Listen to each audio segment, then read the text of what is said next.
मसीह में मेरे प्रिय भाई और बहनों, प्रभु यीशु मसीह के मधुर और मीठे नाम में सभी को जय मसीह की। प्रभु परमेश्वर जो महिमा और करुणा से भरा हुआ परमेश्वर है, हजारों हजार स्वर्गदूत स्वर्ग में उसकी महिमा करते हैं। आइए हम उस परमेश्वर की आराधना करते हैं, उस परमेश्वर को धन्यवाद करें जिस परमेश्वर ने हमें इस महामारी में बचा के रखा है। उस प्रभु यीशु का धन्यवाद करें जो हमारे लिए उद्धार बनकर इस पृथ्वी पर आया। आइए हम सब मिलकर परमेश्वर के दास के साथ भजनों को गाकर उसकी महिमा करेंगे।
महिमा शांति बुद्धि से बाहर, महिमा शांति बुद्धि से बाहर, कोई हमारा परमेश्वर है, कोई हमारा परमेश्वर है।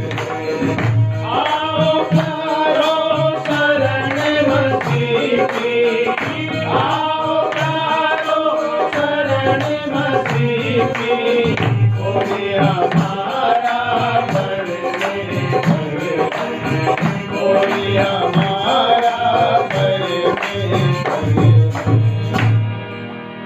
सच में मेरे प्यारे भाई और बहनों, वही हमारा परमेश्वर है। आओ प्यारो शरण मसीह की, वही हमारा परमेश्वर है। आज भी कब्र खाली है, जयवंत दिन है। हम परमेश्वर की आराधना करते हैं, उज्जीवित यीशु की आराधना करते हैं। कब्र खाली उसकी एक गवाही देती है कि यीशु जिंदा है। वही हमारा परमेश्वर है, वही बुद्धि सामर्थ्य से परिपूर्ण है। उसके नाम की महिमा हो। परमेश्वर का धन्यवाद करते हैं कि वो हमारे बीच में है। उसने हमारे लिए अपने प्राणों को दिया। आइए हम फिर एक और गीत गाकर परमेश्वर के नाम की, परमेश्वर के दास के साथ मिलकर महिमा करते हैं।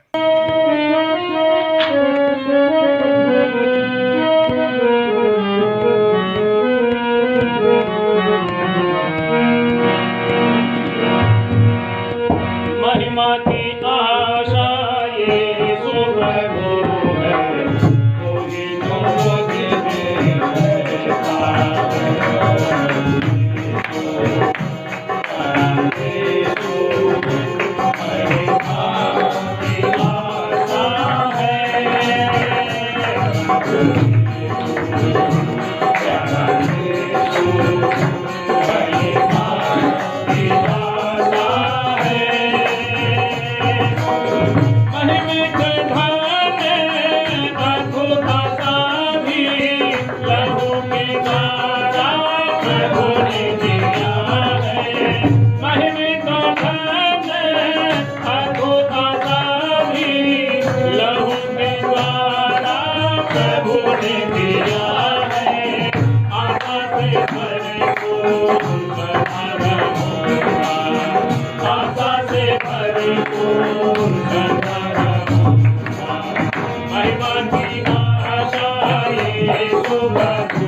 इस संसार में क्लेश तो आते हैं, ढाढ़स बांधो यीशु ने कहा है। इस संसार में क्लेश तो आते हैं, ढाढ़स बांधो यीशु ने कहा है। संसार को जीतकर आशा होती है, संसार को जीतकर आशा होती है।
महिमा का ईश्वर मेरा जीवन है, उसके बिना मैं कुछ भी नहीं हूँ। महिमा का ईश्वर मेरा जीवन है, उसके बिना मैं कुछ भी नहीं हूँ। जीना तो मुझको उसके लिए है, जीना तो मुझको उसके लिए है। महिमा की आशा ये तो प्रभु है, वही तो मुझ में रहता है। महिमा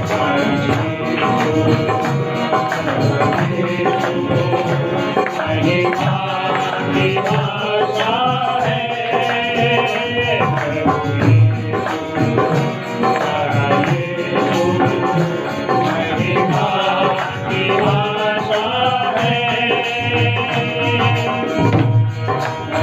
मेरे लिए तो जीना मसीह है, और मुझे मर जाना लाभ है।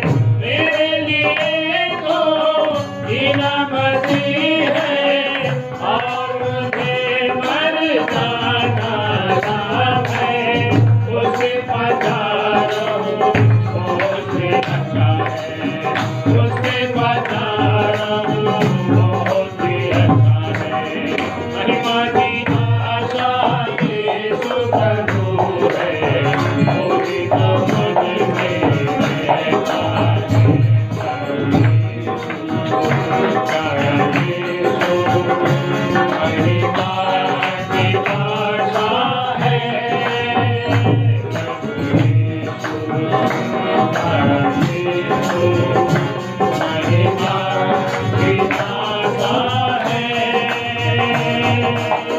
जीवित मेरा छुड़ाने वाला, और वो अंत में फिर से आएगा। जीवित है मेरा छुड़ाने वाला, और वो अंत में फिर से आएगा।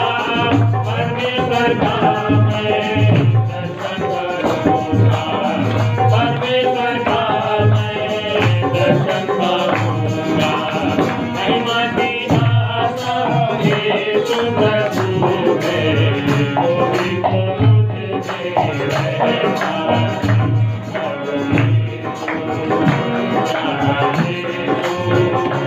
महिमा की आशा है प्रभु महिमा की आशा है। परमेश्वर हमारा महिमा की आशा है, वो जीवित परमेश्वर है। आज भी जीवित हमारा प्रभु जीवित है, वो अनुग्रह और दया से परिपूर्ण है। हम नाश नहीं हुए, ये उसकी महाकरुणा का प्रतिफल है। मेरे प्रिय भाई बहनों, आज परमेश्वर के जयवंत दिन में उसने हमें आज का दिन दिखाया। धन्यवाद देने का समय दिया है परमेश्वर ने। यीशु मसीह के सामर्थ्य नाम में हम धन्यवाद करें, परमेश्वर को धन्यवाद करें, उसके किसी भी उपकार को ना भूलें। दाऊद कहता है, मेरे मन यहोवा को धन्य कह, और उसके किसी भी उपकार को मत। जो परमेश्वर ने मुझ पर, आप पर, हम सब पर उपकार किए हैं, उस परमेश्वर को प्रभु यीशु मसीह के नाम में हम धन्यवाद करते हैं, जो सब नामों में श्रेष्ठ है। हर एक घुटना उसके नाम से झुकेगा। स्वर्ग और पृथ्वी का सारा अधिकार जीवित प्रभु यीशु मसीह को दिया गया है।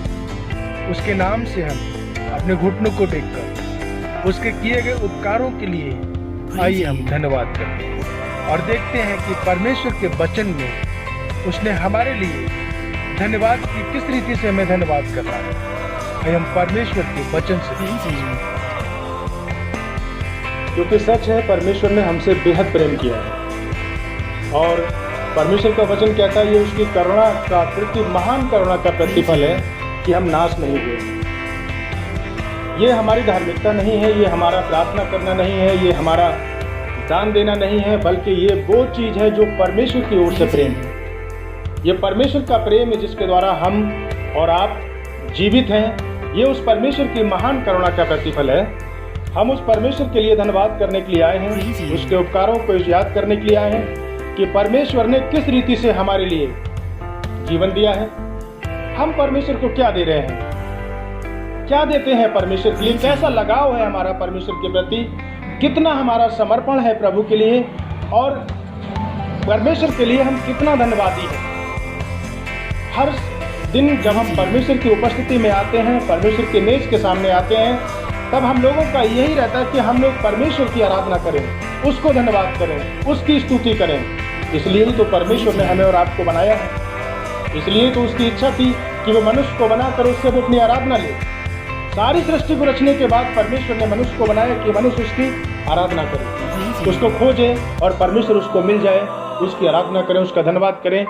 आज के वचन में मेरे साथ हम लोग एक ऐसे वचन की ओर जाएंगे जिसमें परमेश्वर को ढूंढ कर लोग उसकी आराधना करने बैठ गए। परमेश्वर को ढूंढकर उसकी आराधना करना, क्योंकि बिना आराधना, बिना धन्यवाद करे हमारा छुटकारा नहीं है। अगर परमेश्वर के लिए हमारी आराधना नहीं है, हमारे धन्यवाद नहीं है, तो हमारा छुटकारा होना संभव नहीं है। यीशु मसीह ने तो हमारे लिए छुटकारा का कार्य पूरा कर दिया। इसी के साथ हमारे लिए निकालेंगे दूसरा इतिहास, और उसका दूसरा इतिहास 20 अध्याय, और उसके हम पढ़ेंगे 22 वचन को।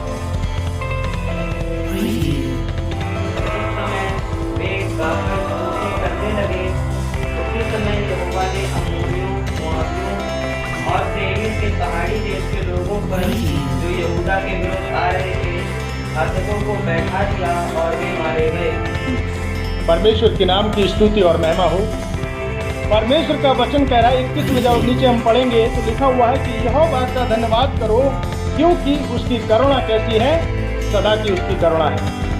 ये ऐसा परमेश्वर है जो अपने प्रेम करने वालों के लिए सनातन काल से कुर्बान होता चला आया। ये ऐसा परमेश्वर है जिसके सामने हम और आप बैठकर धन्यवाद कर रहे हैं, जिस परमेश्वर का हम नाम ले रहे हैं। ये वही प्रभु है जो चट्टान से पानी पिलाने वाला है। ऐसे परमेश्वर की आराधना करने के लिए बैठे हुए हैं।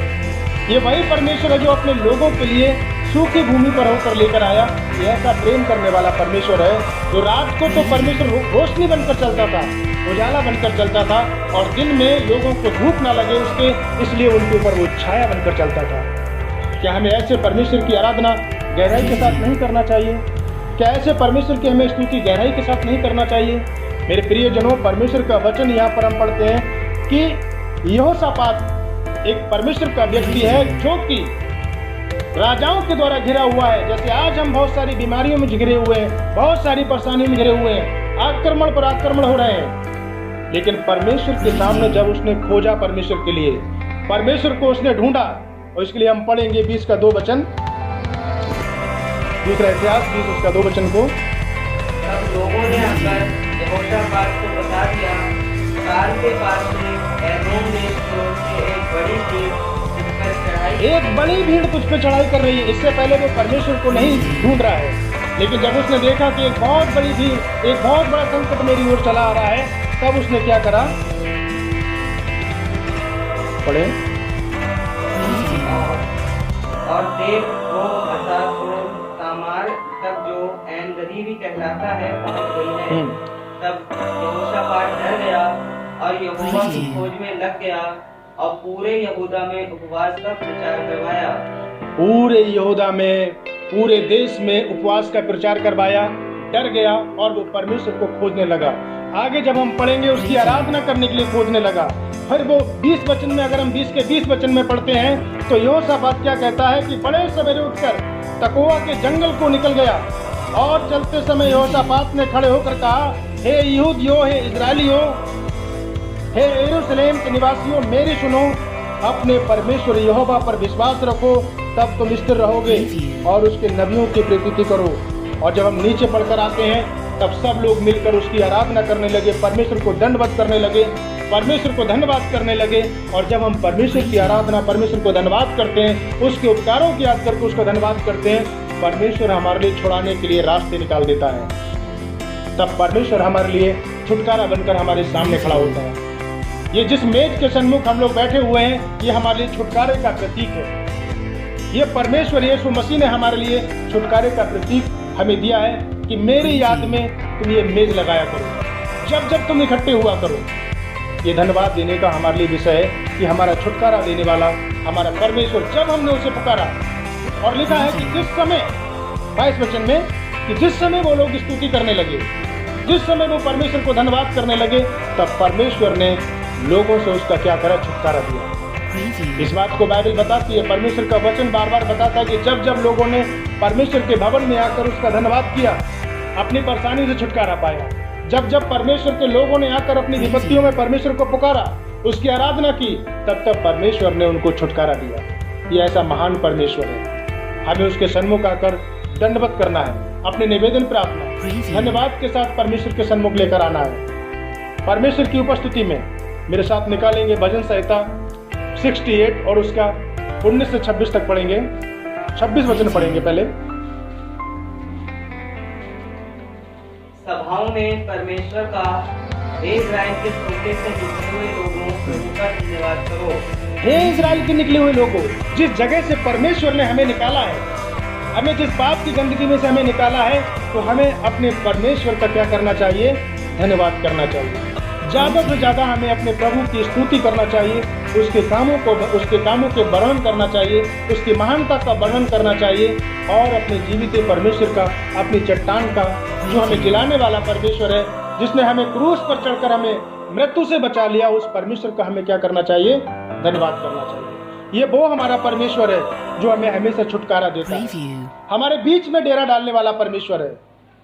वो हमारे बीच में रहता है। पढ़ेंगे हमारे साथ सपन्या की पुस्तक 3 अध्याय उसके 17 वचन में। देखिए कि किस रीति से परमेश्वर का वायदा है, वो क्या चाहता है और वो क्या कहता है हमारे लिए। वो हमारे बीच में रहना चाहता है, हमारे बीच में हमें उसकी आराधना करना है। पढ़ेंगे सपन्या की पुस्तक 3 अध्याय उसका 17 वचन को।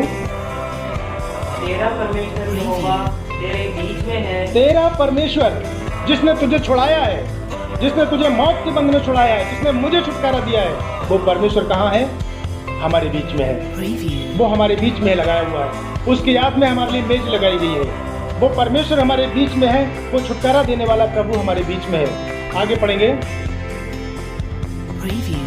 तेरा परमेश्वर तेरे बीच में है, वो उद्धार करने में पराक्रमी है। वो उद्धार करने में पराक्रमी परमेश्वर है। मेरे प्रियजनों, वो छुटकारा देने में पराक्रमी परमेश्वर है। वो ऐसा महान परमेश्वर है जिसकी उपस्थिति में हम और आप बैठे हुए हैं। वो कोई मामूली परमेश्वर नहीं है, वो छुटकारा देने में सामर्थी परमेश्वर है, वो उद्धार देने में सामर्थी परमेश्वर है।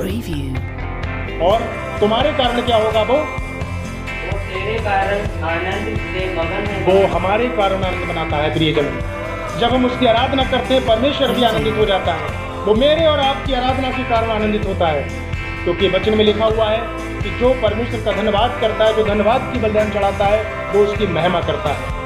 जब हम परमेश्वर की आराधना करते हैं, उसका धन्यवाद करते हैं, दिल से उसकी आराधना करते हैं, तब परमेश्वर हमारे कारण क्या होता है, स्वर्ग में आनंदित होता है। इसलिए मेरे प्रियजनों, ये मेज हमारे लिए लगाई गई है, ये प्रभु का प्रतीक है, परमेश्वर यीशु मसीह का, जिसको हम ये देखकर कि यीशु मसीह ने हमारे लिए क्रूस पर खून बहाया है। ये उसका छुटकारे का संदेश है कि किस रीति से प्रभु ने क्रूस पर चढ़कर मेरे और आपके लिए बलिदान किया है। उसने वैसा सनातन प्रेम और कोई नहीं कर सकता। यूहन्ना 3:16 में लिखा है कि ऐसा प्रेम उसने किया है, जगत के आरंभ से किया है, सृष्टि जब से रची तब से अब तक उसने प्रेम किया है, और उसका प्रेम निष्कपट है। उसके प्रेम में बुराई नहीं है, उसके प्रेम में किसी रीति से छल नहीं है। ये सच्चा प्रेम है परमेश्वर का, जो उसने मुझसे और आपसे किया है। उसकी मेज के सन्मुख हम उसका धन्यवाद करें, उसके सामने बैठे अपने पापों का अंगीकार करके परमेश्वर की स्तुति करें कि परमेश्वर ने आज का हमें दिन दिया है। न जाने कितने ऐसे लोग हैं कि जो आज तक दिन नहीं देख पाए। जब जब हम परमेश्वर की आराधना करते हैं, तब तब हमें छुटकारा मिलता है। हम जब जब परमेश्वर के सामने पहुंचेंगे, परमेश्वर हमें छुटकारा देगा। ये बाइबल बताती है। बड़े बड़े राजा महाराजा, जो बड़े बड़े परमेश्वर के सेवक हुए, अपनी हर परिस्थिति में परमेश्वर के सामने बैठे हो, हर स्थिति में उन्होंने परमेश्वर का धन्यवाद दिया है। इसलिए हमें चाहिए कि शुद्ध मन से, पूरे मन से अपने परमेश्वर के सामने हम उसका धन्यवाद करें। प्रभु अपने वचनों के द्वारा हमें तैयार करें कि हम परमेश्वर की उपस्थिति में उसके ग्रहण योग, उसको ग्रहण होने वाले हम लोग धन्यवाद के बलिदान चढ़ाएं। प्रभु हम सबको अपने वचनों के द्वारा आशीष दे। आमीन।